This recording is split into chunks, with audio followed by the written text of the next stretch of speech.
Hey everybody, it's Dr. J here from Imagine Consulting, and I want to welcome you to Self-Leadership and Professional Communication. Let's dive right in. The purpose of this workshop is for you to learn and be able to define self-leadership, understand the link between social perception and self-leadership, apply self-leadership principles for impression management, utilize reflective listening for improved communication, to improve professional relationships in your sphere of influence. But most importantly, we want you to have fun. My name is Jason Lambert. I am a principal consultant here at Imagine Consulting.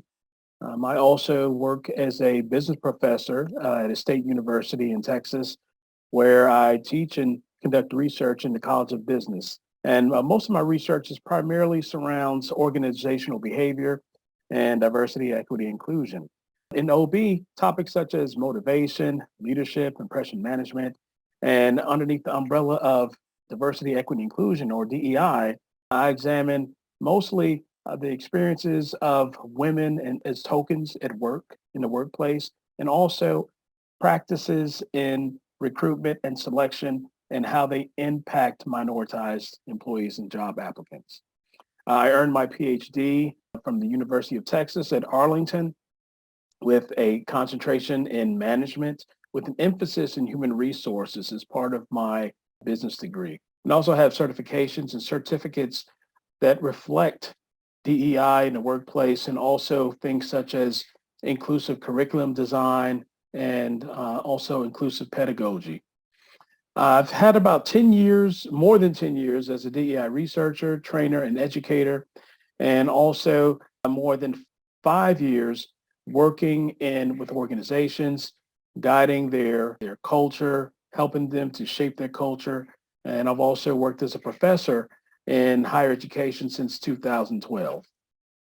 My research has been cited more than 200 times on Google Scholar as well. So if you just Google my name, Jason R. Lambert, Google Scholar, you can easily find me and find everything about me and check it out. I'm all over the web.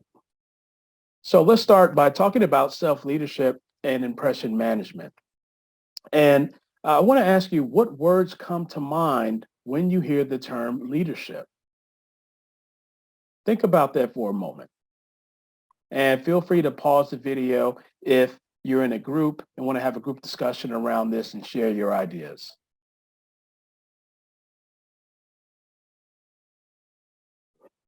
So I'm sure many of you have come up with a lot of great terms, ideas, maybe some examples of what leadership looks like, how it can be defined. Here's a list of some characteristics, examples, descriptors that are generally used when we think of our leaders who we engage with on a regular basis. And the textbook definition is the ability to motivate others or oneself towards a goal. But guess what? There's so many different leadership theories and styles out there. And some of these that are here listed, you may even be familiar with. And that's why it's very challenging to really understand what it means to be a leader, especially in this climate where most of the information we learn about leadership happens to discuss how we're able to influence or control others around us. So, but that's a mistake that sometimes we make. We think about all these characteristics of a leader, but wouldn't it make sense if we apply these same types of characteristics, examples, and descriptors for how we treat ourselves? So the question I ask is, who motivates the motivator, right? What's missing from all of these leadership models and theories that we see? Well, an important component is that we first have to think about self-leadership, because until we can learn to lead ourselves, we cannot effectively lead others. And self-leadership can be defined as the process of influence and motivation imposed upon ourselves. And it's based on a set of beliefs and actions that individuals hold. For example, self-observation. How much do we self-reflect or think about our behavior, think about our attitudes, our perspectives about the world around us, about our world, about our task, about people who we communicate with and interact with? Cueing strategies. This refers to how well do we set up our environment to make sure that we are able to achieve our goals. For example, maybe we keep a planner or calendar, or we keep notes around this and timelines that we jot down and check in on to make sure that we're on track with the things that we want to do. That also would include setting goals. We set goals for our peers and set goals for others around us when we are in management or leadership positions. It's equally important to set goals for ourselves and also to reward ourselves. I remember for years, I didn't really understand the importance in rewarding ourselves or rewarding myself for some of my achievements and accomplishments. So now I make sure that anytime I win an award or some type of trophy or have a new publication or I have been able to get a new speaking event, I make sure that I reward myself for it. And I might take a picture of an article or print it out and post it in my office so that that way it reminds me of who I am and that motivates me to continue to be positive in everything that I do. But I also limit self-punishment because sometimes we can be very critical of ourselves and be too hard on ourselves. So we want to limit that and so that we reward ourselves more than we punish ourselves when we don't believe that we have been able to achieve what we want to on a given task. And then we have to practice, right? In order to get better at anything, it takes practice. Practice makes perfect. Well, perfect practice makes perfect, at least as perfect as our practice can be, so that when the time arises, we can perform at our optimal ability. So let's talk about some of the theoretical foundation for self-leadership. And I'm drawing from motivational theories of leadership and also social cognitive theory. And these are two important types of theories because they explain what motivates us, what influences us towards a given goal or to complete a task. And also it's based on how we think about ourselves, the world around us, and also think about the work that we do. In other words, it attempts to explain how learning occurs, specifically human learning, through conditioning mechanisms, including observation, imagination, practice, and reward systems. And we do this through our core self-evaluation traits, which is a type of construct which is pulled from some of the personality research. And what I want to talk about today is self-esteem, self-efficacy, and locus of control. So self-esteem is the amount of value that we give ourselves, how we see our worth. And self-efficacy is our belief in our ability to complete a task. And our locus of control reflects if whether or not we believe that we are in control of our destiny versus others being in control of our destiny or outcomes. And so we can have either an internal locus of control or an external locus of control. And these traits guide how we interpret the information around us, how we view ourselves, and how we view ourselves in relation to our external environment, which will in turn guide our behavior. So now I want you to take a few moments and take the self-leadership questionnaire. So you can pause this video now if you want to, but you're going to see this QR code once again, so you can bring it up and scan it so you can have access to the questionnaire. And on a separate sheet of paper, answer the questions to that questionnaire. But before you do that, let's also talk about the questionnaire itself. I'm going to review a little bit of it. If you notice, some of these items on here reflect some of these characteristics of what self-leadership is, such as cross-cueing and goal setting. Like I often use reminders to help me remember things I need to do, right? Or I like to work towards specific goals that are set for myself. And so this questionnaire is based on a Likert scale. That means it's a range from 1 to 5. And based on these items, you want to select the option that best suits how you feel. So does this item describe you very well, or does it not describe you at all? And then you're going to score it. And when you use your QR code to access the leadership scale, you will see the scoring chart there for you to score your leadership, self-leadership score. But a couple of things I want you to look at. When you look at, for example, the questions, look at the different dimensions of the leadership scale. The dimensions that we mentioned before, like self-observation, cueing strategy, self-goal setting, self-reward, and self-punishment, they are all reflected in these items. And so what you can do is take those item numbers and look at your score for each item number and then calculate that by calculating the total of your score for those item numbers. So your self-observation score, which would be a dimension underneath the umbrella of self-leadership, in order to calculate that, you would look at items 1, 7, and 13, and those three items, the scores for those three items will be the items that you use to create or to calculate your score for self-observation. You would do the same for queuing strategies, self-goal setting, etc. So you will be able to have an idea of which dimension you need to work on and which dimensions you have more strengths in and which dimensions maybe you're weak at.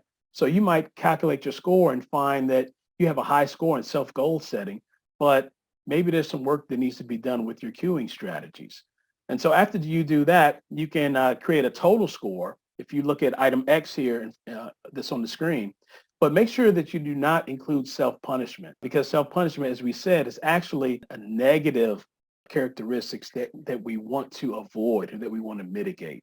So we want to reward ourselves more than we punish ourselves, okay? But you want to calculate that self-punishment score, which is item E, so that you can better understand if you need to work on minimizing the amount that you punish yourself. And this could mean anything from that negative thinking that we hear or self-doubts. I like to think about, we've seen cartoons where you have one angel on one side and maybe a demon on the other side, and the demon is telling you all this bad stuff and the angel's telling you great things about yourself. Listen to the angel, right? When you hear that negative thinking or that stinking thinking, you want to quiet that, shut that down, and redirect yourself to think positively so that you can be the best leader, leading yourself towards your goals and dreams, but also be the best leader for other people as well to help bring out the best in those around you. Your score on X is going to be your overall use of the 5 leadership traits, and think that your leadership strategies, and your score can range from 15 to 75. And here on the screen, this shows your range as to whether you have a very low strategy versus a very high level of the strategies to exhibit self-leadership. So here we go once again. We're here at the QR code if you missed it before. And it should take approximately 10 minutes, but I want you to pause the video right now and take the self-leadership questionnaire. And when you're ready, come on back and we'll discuss it. Hey everybody, welcome back. So you've taken the self-leadership questionnaire, but I want to ask you, up until this point, can we be leaders without having followers? What do you think? And I'm hoping by now everyone has realized the answer to that question should be a resounding yes, right? Because with leadership, if you have the knowledge, right? So we're self-reflecting, you have skills, discipline, and being conscientious, having cross-queuing strategies in place, setting goals for yourself, practicing your craft, that can help you be able to lead yourself towards your own goals because it starts with you. And that's why self-leadership is so important, because in order for you to lead others, you first have to know how to lead yourself. So when people see you, they will perceive you as someone who they are willing to listen to, they're willing to interact with. They can build trust with you. And by exhibiting self-leadership to those around us, we can manage how others perceive us to achieve goals and positive outcomes, not just for ourselves, but for everyone, so we can bring out the best in those around us. This can mean your clients, your customers. This could mean even your colleagues who you work with, or even your boss, your supervisor.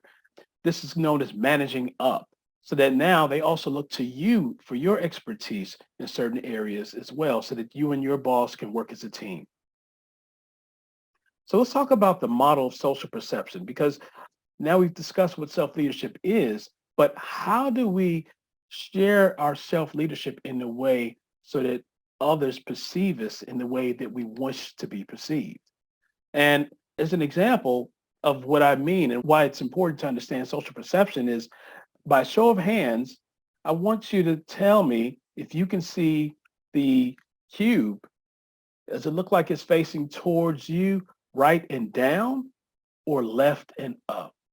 So for those who see the cube coming at you right and downward, at a right and downward angle, raise your hands. And for those who see the cube facing left and up as it comes towards you, raise your hands. All right. And again, you can pause this screen, pause this video if you want. You want to take a look at it next before the next slide. But I'm about to show you the answer now. So if you're looking at the cube, this is how you see the face of the cube so that it appears like it's coming towards you right and down. All right. Can everybody see that? And for those who couldn't see it before, now you should be able to see it with the square placed over the face of the cube. So now we need to see, how can I see it facing left and up, right? Because some of us can't see it. Some might see both. Some might see one or the other. So I've added the square here on the face of the cube for left and up. And the importance of this activity is to demonstrate that we all see things differently. We perceive the world differently, right? And for us, our perception is reality. But until we're able to explain and share and expose or redirect them so that they can see the vision, the same vision, the common vision, their reality will be their own. And so it's important when we're interacting with customers, clients, that we're able to meet them where they are so that we can all get things done. And so the social perception model involves three types of characteristics on a basic level. And those are perceiver characteristics, target characteristics, and situational characteristics. And so I'm going to go through each of those, starting with perceiver characteristics.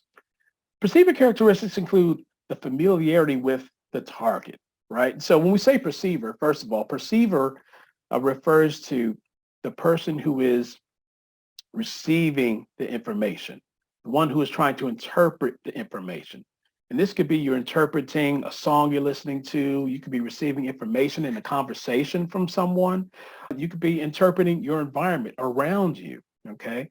But all these things that the perceiver does, and these characteristics might be your familiarity with the target, the attitude or mood that the perceiver has, the self-concept of the perceiver, or the perceiver's cognitive structure. So what do we mean by these four characteristics? Well, when we talk about the familiarity with the target, how familiar the perceiver is with the environment or whoever's providing information or whoever they're conversing with is going to make a huge impact on how well they receive that information, right? So let's say that you're very familiar, you're the perceiver, and you've maybe heard me talk before, you've attended one of my workshops, right? Because of your familiarity, you probably would be maybe more willing to listen to what I have to say, more receptive of the information I have to share. Maybe you had a class or workshop with me before and you didn't like it. And so you might now look at this workshop here and really not be as interested, right? So your familiarity with the target, you being the perceiver, is going to impact how well you are attentive at the information that I'm providing. The second characteristics under perceiver characteristics are your attitudes and moods. So an attitude is simply an evaluation about a person, place, or thing. And it can be an unfavorable or favorable tendency to like or dislike something. So you can have an attitude about ice cream. Well, I like chocolate versus vanilla. That's a simple way we look at an attitude. Let's say you don't like workshops, right? You can have an attitude towards workshops where this is maybe something that you don't want to attend or you're not enjoying it right now. But, perceivers can also have their mood affect how well they receive the information and the environment around them as well. And what a mood is an affective response that is challenging to tie to any type of source. And so they're similar to emotions. So when we think about emotions, we typically know what those are. If there's a death in our family, we get sad, right? We cry. That's an emotion because we can tie it to the source. The cause was a death in the family. But sometimes we wake up and we might feel lethargic. We might be kind of sad and we may not know why. And that's what we call moods because we cannot tie them to a source, but they impact and affect our attitudes and behaviors for that day. And moods can change because of the fact that they're not tied to anything. So if you're in a bad mood and you're looking at this presentation right now, again, you may not be very receptive to what the information is and attentive to the presentation. If you're in a great mood, hey, you might be very attentive. I mean, this research, it even shows that at work meetings, you can provide cookies and treats and things like that. And typically, people at the meeting are more engaged at the meeting when there's food that's there. All right. Now, for all those managers thinking that, oh, that's all I need to do is bring food to the meeting, it's not quite that simple. But there is research to show that that can affect how your employees interact in meetings and engage in meetings when there's food around. Another characteristic is self-concept. So how do we see ourselves, right? Do we see ourselves as someone who has a high degree of self-confidence, right? Do we see ourselves as being an expert in a particular field? That's also going to determine and affect how we interact with information and the environment around us, and then our cognitive structure. So, how do we think? What are we good at? Are we good in math and science, or are we good in art, music, design, and reading? So based on the topic of conversation that we would be having right now, that might also affect how receptive you are to this information and how attentive you are to this presentation as well, especially if there's some similar interests that overlap with how you think, what you think, and what you're good at, Next, let's move on to target characteristics. And these include the physical appearance of the target. This is the environment itself or the person who is conveying the information. So for an example, I would be the target right now, just like you are the perceiver, because I'm the target who's sharing the information. And this can relate to physical appearance, verbal communication, nonverbal cues, and intentions. Those are some target characteristics that impact how others perceive the information in the world around them.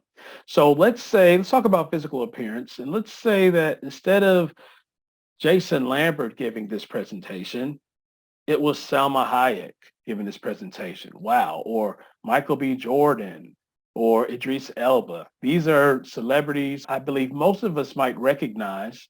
And, and I would say that, for most people, they are what we would consider quote unquote attractive.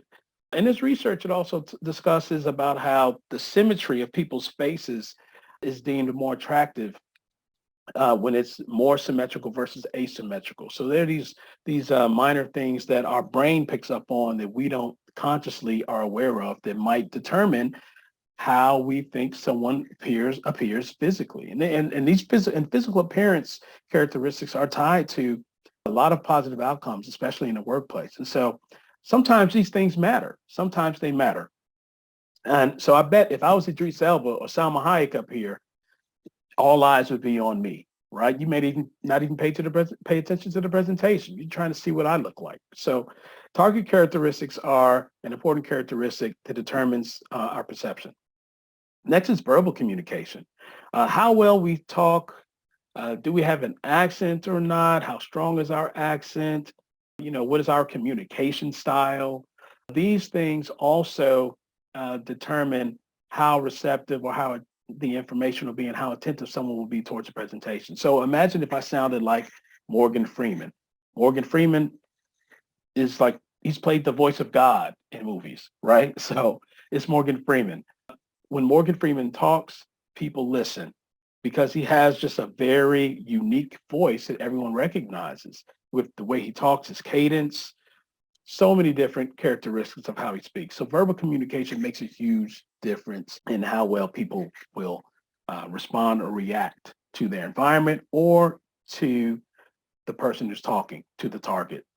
And then there's nonverbal cues. These can refer to hand gestures, nodding of the head, moving back and forth. If someone's on stage talking, is it too much movement or not?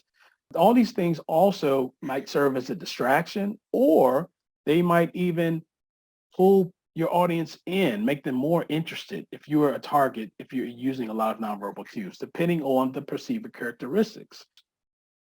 Next, we're going to talk about situational characteristics.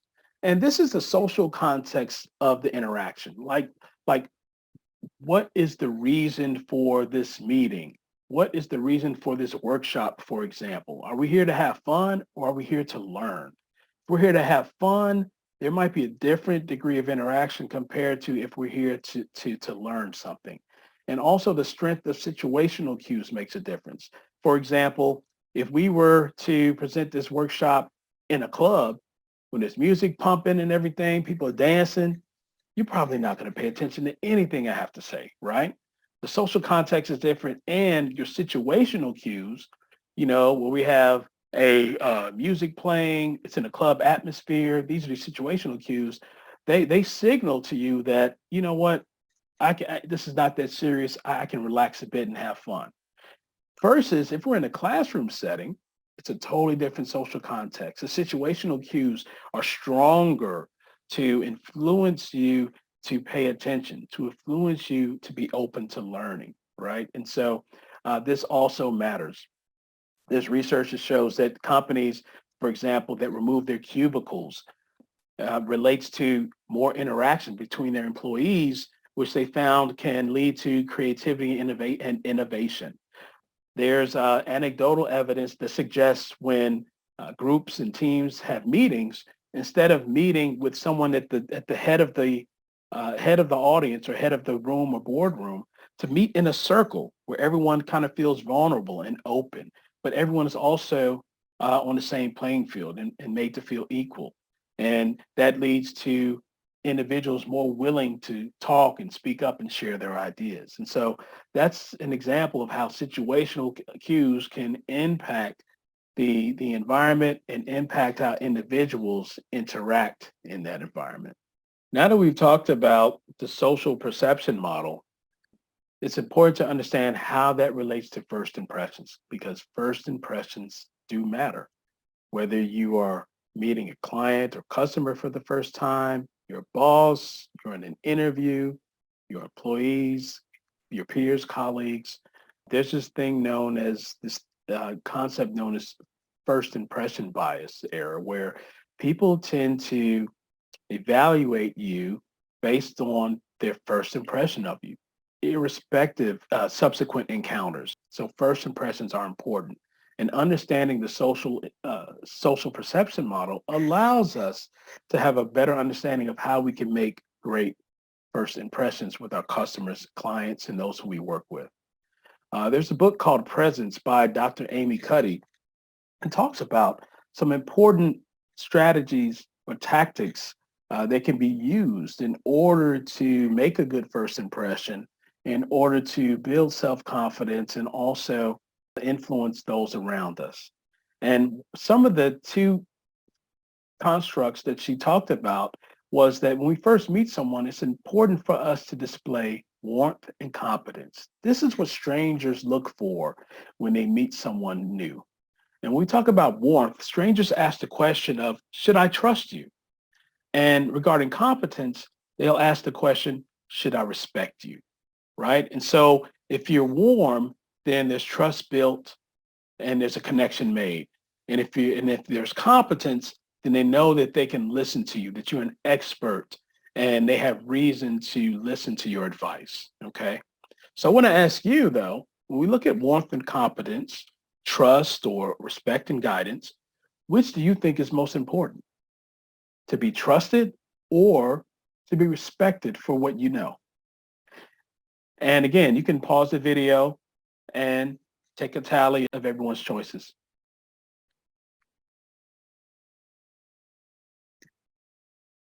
Well, sorry to tell you, it's a trick question. We actually need both a high level of respect and a high level of trust. Those both are needed in order for people, especially strangers, our employees, our clients, our customers, to be ready to listen to what we have to say, for us to be able to influence them and also bring out the best in those around us. High respect and high trust. So these first impressions matter because when we have both of those, we're able to attract people towards us and also influence them as well. However, it's important to realize that there's an order that must be followed. According to Dr. Cuddy, trust must be established before you try and display competence or earn respect. in order to be able to attract and influence others. So trust is so important. Why do you think this is? And again, pause the video and let's have a discussion and maybe share why do you think trust is more important and you want to be able to build trust before you try and display competence and respect. Well, to answer that question, trust should be established first. You want to seem warm to strangers or those you meet for the first time because people then are willing to listen to you because from an evolutionary perspective, that's how we're hardwired in order to connect with those who we build trust, irrespective of how much you know, right? Because competence without trust is meaningless. Think about when we were hunters and gatherers. And let's say that you have a fire, you're with your family, you have shelter, you've gone hunting, you have food, and you meet someone out while you were hunting. You see that this is a great hunter, and the person wants to come back to your village or your campground. Doesn't matter. It does not matter how good of a hunter this individual is. You want to make sure that if you bring this person back to where you stay, that your family won't be in danger, right? They will not steal your food, right? So even though you might need an extra hunter, it doesn't matter if you cannot trust that person. As a matter of fact, too much confidence can backfire. Oftentimes, leaders make the mistake of trying to display so much competence and being an expert about everything and not listening to those around them, that they lose out on building trust. And then later they'll understand why their employees don't like them or don't want to listen to what they say. It's because that trust wasn't built. And so they're not able to influence them. They have not built trust. They might be perceived as manipulative. And with that, and so they cannot even get to the point where they can build respect, where if they had both trust and respect, they'd be admired and be able to influence others. So if trust is so important, and that's the first thing that we need to be concerned about, how do we build trust with others? We build it through reflective listening.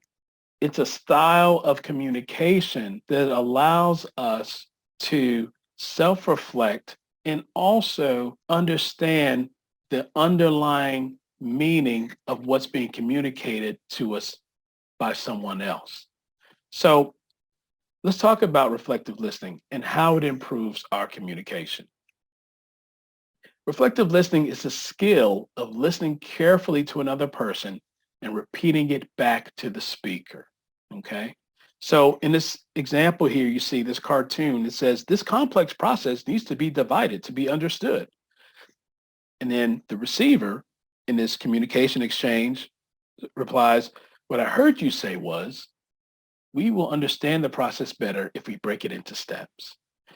And so by having the listener repeat back to the speaker what was said, this is just one example of reflective listening that helps to mitigate any miscommunication or misunderstandings. And as we know, in the workplace, misunderstandings happen a lot. So when we talk about reflective listening, there are some things we want to consider, such as not just verbal, but our nonverbal expression. You know, do we use our hands? What does our eye contact look like when we're talking to someone? Do we look away? Do we look at them? Are we really intently listening to what someone has to say? Because when we do that, it helps us clarify the intended message and correct misunderstandings when we are the communicator. And also as the listener, by clarifying and repeating back what was said, it helps the communicator clarify again in case they did not convey their message in the way they intended.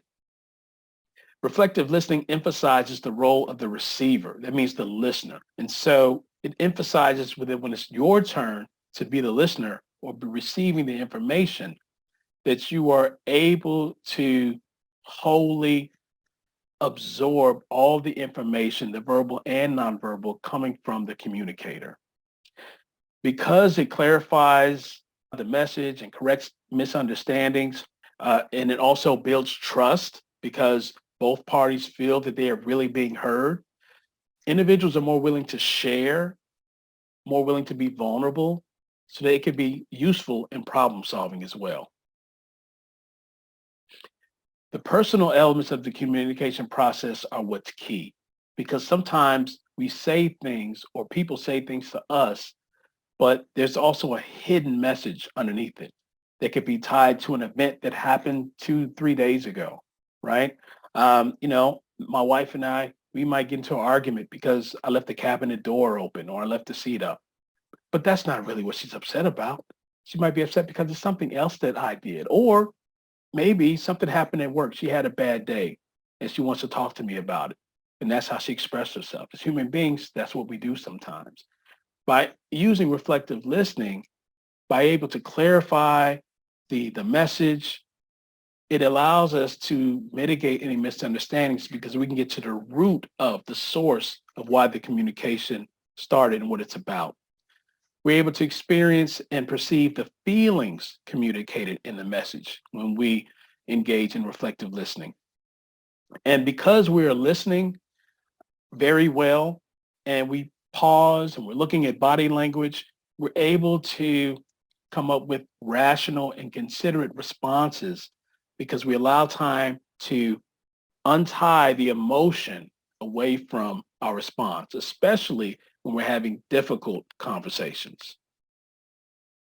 So this table here depicts the different types of communication characteristics that we want to express when we are practicing reflective listening. We want to affirm the contact, paraphrase, clarify the implicit, and reflect core feelings. So let's affirm the contact. That means that we're communicating attentiveness, providing reassurance and expressing thoughts and feelings. That could be a okay, or I understand. Oh, I think I understand what you're saying. It can also be a nodding of the head or just a mm-hmm to let the person know that yes, we are continually engaged in this conversation. Because just because I'm listening doesn't mean that I cannot communicate my attentiveness. Then we want to paraphrase, meaning reflect back to the speaker what has been heard, similar to the example that we provided earlier. And this assures accuracy. Also, it builds empathy and openness and acceptance because it allows the communicator to know that we truly heard what that person said, what they communicated. And so it lets them know that we understand where you're coming from and we accept what you've said to me, even if it's something that I disagree with you on. We also want to clarify the implicit. So bring out these unspoken thoughts and feelings so that we can build greater awareness surrounding the conversation to have greater context.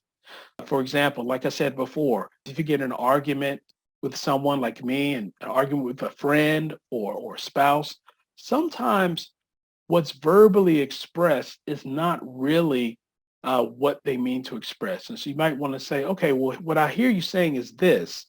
Is that what you are trying to express, or are there some other things you think we should discuss or talk about? Because for many reasons, based on the person's individual personality type, based on their background or upbringing, based on their culture, maybe from the country where they're from, where there are different cultural norms. Some individuals may be very vague in their communication style.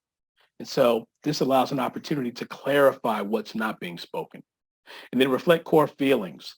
So restate these important thoughts and feelings as well. But make sure that, especially if it's a sensitive topic, that you exercise caution and you don't want to overreach, especially if it's someone who you do not know very well. Some of the nonverbal characteristics of reflective listening involve the effective use of silence and also eye contact, right? And silence has useful purposes for both the speaker and the listener. So when you're the speaker, the silence allows the listener to think about what they want to say, but it also allows you to think about your thoughts and put your thoughts together. And it's okay to have silence. As a matter of fact, some experts say that by using silence or pausing between your thoughts or ideas when you're communicating, Instead of saying or it allows us to really think about what we want to say. It provides some dramatic effect so that individuals are more attentive to what you're saying. And it gives you an opportunity, you and the listener, to determine how to express difficult ideas or feelings. As a listener, silence is very important because it allows you to sort out thoughts and feelings. So instead of thinking about what you're going to say next or being ready to interrupt someone when they're speaking, it's more important to listen, and then as they speak, actually listen to what they're saying and to sort out those thoughts and identify what you want to say so you can isolate your emotional response from a response that is just tied to facts, because we want to focus on the incident, focus on the context, focus on the facts, not on the person, especially when it's a difficult conversation or conversation about a sensitive topic. Eye contact is also useful to open the relationship. As we all hear the term that eyes are the window to the soul, right? And so when we make eye contact with others, when we're communicating with them, it lets them know that we are really listening and that we are engaged. By doing so, it improves communication because people are more willing to then share more and be vulnerable. But there are some cultural differences we want to be aware of too. So it's best to use moderate eye contact. Don't just stare someone down because sometimes that can be intimidating and our brain can interpret that as someone violating our privacy. And so we want to look away sometimes for privacy and control. So a good example of cultural differences is I was on a trip to China and we were meeting with a CEO of a financial services firm in China. I had some other guests with me. I walked into the boardroom. The CEO had not arrived yet. I talked to the assistant, the CEO's assistant, to ask when do you think he might come? I'm introducing myself. And the assistant was very, very standoffish. It seemed like they did not want to engage. I can't recall the assistant looking me in the eye at all. And I was just kind of like, okay, that was different. And I know about cultural differences. I've studied it, done research on it. But still, it was surprising to actually experience this cultural difference because in the United States, if I'm talking to an assistant of a CEO or boss or something like that, we're kind of like on the same level. This conversation, we're looking at each other, we're sharing, right? But it was different here. When the CEO arrived to the boardroom, then everything changed. Now the assistant was willing to talk to me and was more engaged in everything that happened, what we discussed at that meeting. So, but later on, I talked to a colleague of mine who's grew up and was raised in China, and he wasn't surprised. He said, "Well, they have what's known as high power distance in China, meaning that there is a strict hierarchy, especially in organizations, when it comes to who is authorized to speak to whom, and it's all about giving a certain level of respect to those in positions of power and influence." And so he told me that the assistant, probably because of my role as, I guess, a business professor coming to meet a CEO of a financial services firm, that assistant felt that that person was on the lower end of the hierarchy and was not maybe not authorized or had the privilege to be able to speak to me until I first was able to speak to the CEO. And so there was limited eye contact there. Whereas in the United States, you wouldn't encounter that. If you talk to an admin assistant or anyone else, you have a basic, nice conversation with them. And there's no issue about this hierarchy. I mean, we do have a hierarchy in the United States, but compared to China, our power distance, which is a type of cultural difference in the workplace based on someone's origin, country of origin, in the United States, it's a smaller power distance compared to China. They have a greater power distance. So now it's your turn. So there's an activity where you're going to practice reflective listening. And there's different ways we can do this. So if you're looking at this video and this workshop is for a group, like a classroom, class size, then we can form the audience, into 3-person groups and designate each group with 3 people where there's an A person, a B person, and a C person. And what you're going to do is you're going to look at a series of topics of conversation. And these topics of conversation could be considered controversial to some, but they're at least debatable. Okay. And we look at these topics. I want A and B to practice reflective listening while C takes notes, have B and C practice while A takes notes, and then have A and C practice while B takes notes. There should be approximately 5 to 7 minute conversations among the group members. And then later on, you can come back and then report and share as an observer what you observed in your group.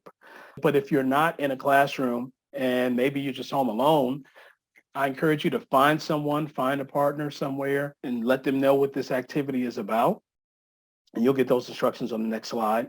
And practice this reflective listening skill with them. And then just be a self-observer of maybe what you can work on, what could you can improve upon when engaging in reflective listening activities, okay?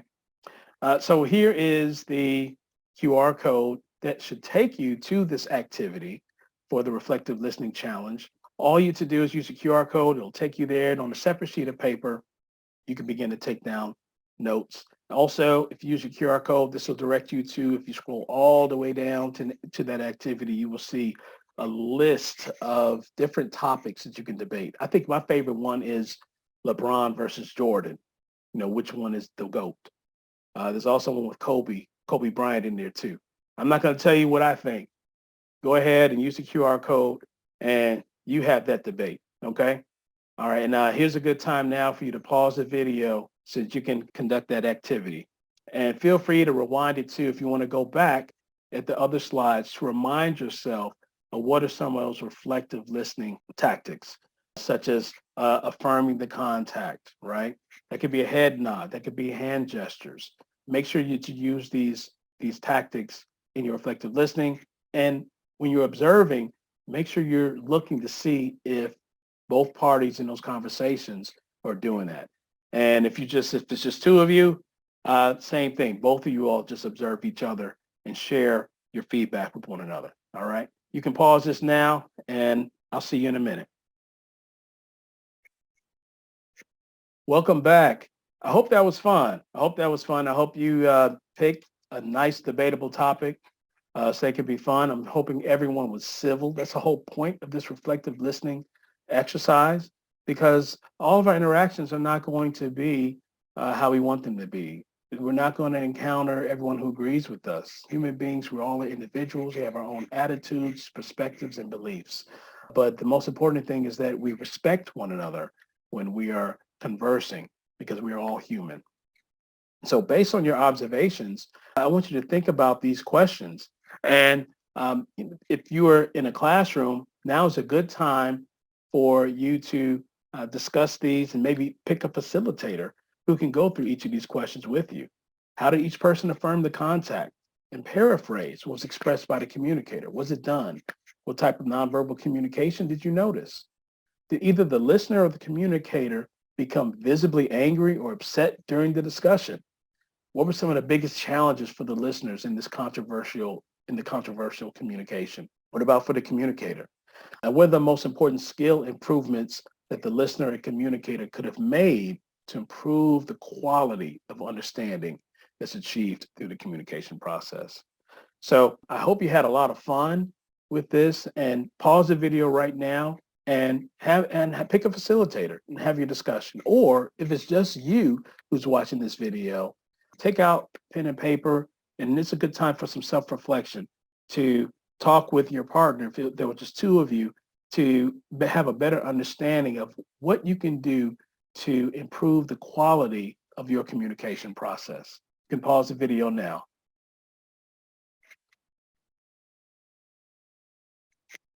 Welcome back, but also now's the time to say goodbye. But I want to thank you for listening, and I'm hoping that you're able to take away at least one new thing that you learned today. And not only learned, but you can apply it in the real world. So next time you talk to someone, next time you meet a new customer, you're meeting a new client, you're talking to your boss or a colleague at work, practice these reflective listening skills, because then you will be putting forth a positive impression of yourself and building trust with all those around you. Think about, how do people see you? And maybe if you saw yourself, what does that look like? And how do you feel about your own self-image? And think about those self-leadership strategies and how well you employ them so that you can begin to lead yourself towards your own goals, which will then empower you to be able to lead others towards their goals as well and be able to help and assist though everyone around you in a positive manner.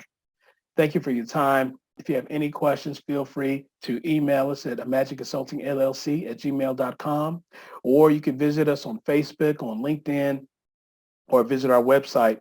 And if you visit our website, please sign up for our newsletter so you can get tips on diversity, equity, inclusion, and leadership in the workplace, so you can be up to date and up to speed on changes that occur in the business environment. Have a great day. Peace out from Dr. J.